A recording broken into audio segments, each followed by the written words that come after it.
গোটা গ্রাম যেন স্তব্ধ হয়ে গিয়েছে। শোক, কান্না আর একরাশ আক্ষেপে মোড়া এখন ইটাহার থানার কোটার গ্রাম। 14 বছরের ছোট্ট অনুশ্রী বর্মনের মৃত্যু যেন গোটা এলাকাকে এক তীব্র মানসিক ধাক্কা দিয়েছে। যেদিন ঠাকুরমার শ্রাদ্ধ অনুষ্ঠানে প্রার্থনার কথা ছিল, সেদিনই তাকে শেষবারের মতো বিদায় জানাতে হলো পরিবারের সদস্যদের। এক চরম বেদনার দিন হয়ে উঠল সোমবার। পরিবার সূত্রে জানা গিয়েছে, দিন 7 আগে গভীর রাতে বিছানায় ঘুমন্ত অবস্থায় অনুশ্রীর গলায় সাপের কামড় দেয়। আকস্মিক এই ঘটনার পর আতঙ্কিত পরিবার তাকে সঙ্গে সঙ্গে হাসপাতালে না নিয়ে গ্রামের এক ওঝার কাছে নিয়ে যায়। পুরনো বিশ্বাস, কুসংস্কার আর ওঝার ঝাড়ফুঁকের আশায় কেটে যায় মূল্যবান কয়েক ঘন্টা। পরদিন ভোরে অনুশ্রীকে নিয়ে যাওয়া হয় রায়গঞ্জ মেডিকেল কলেজ ও হাসপাতালে। সেখানে তাকে আইসিইউতে ভর্তি করা হয়।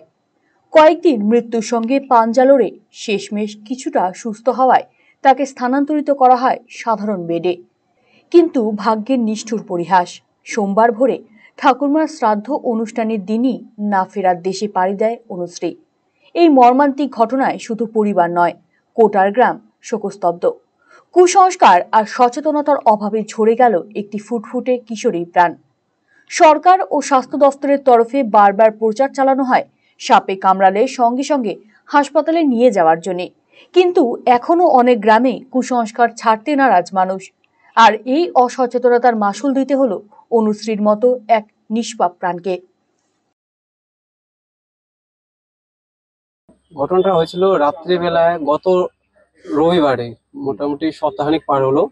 তো রাত্রিবেলা বিছানার মধ্যেই মোটামুটি আনুমানিক 1টা-1:30টার সময় বিছানার মধ্যে গলার মধ্যে সাপে কাটছে। তো সাপে কাটার পরে তারপরে আমাদের একটু গ্রামের, আমরা তো অতটা জানি না যে সোজাসুজি এনে হাসপাতালে আনতে হয়। তো আমরা আগে প্রথমে ওঝার কাছে নিয়ে গেছি। ওঝার কাছে নেওয়া যাওয়ার পরে ওখানে ওঝা আবার বিষ টিষ যে ওদের যা একটা তান্ত্রিক শক্তির মাধ্যমে একটা বিষ টিষ নামানোর পরে একটু শরীরে একটু অস্বস্তি ছিল আর কি আমার হাসতে। তারপরে অস্বস্তির কারণে আবার তারপর ওঝা বললো যে আমার যেটা করে আমি করে দিয়েছি, এখন আপনারা হসপিটালে নিয়ে যান, ওর সুস্থতার জন্য আরো একটু দ্রুত সুস্থতা হবে। এই কারণে হাসপাতালে নিয়ে আসছি আমরা মোটামুটি ভোরের দিকে।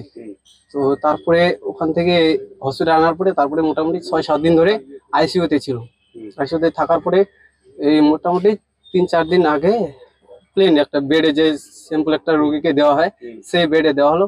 দেওয়ার পরে তারপরে ছুটির কথা ছিল, ছুটি আজকে কালকে এরকম ছুটি দেওয়ার কথা ছিল, কিন্তু আজকে সকালবেলায় মোটামুটি আনুমানিক 5টার সময় আমরা বাড়ির থেকে এখান থেকে ফোন গেল বাড়িতে ফোন যাওয়ার পরে বলছে যে এরকম একটা ঘটনা, যে তোমার ভাস্তিটা এরকম একটা সমস্যা হয়ে গেছে, মারা গেছে।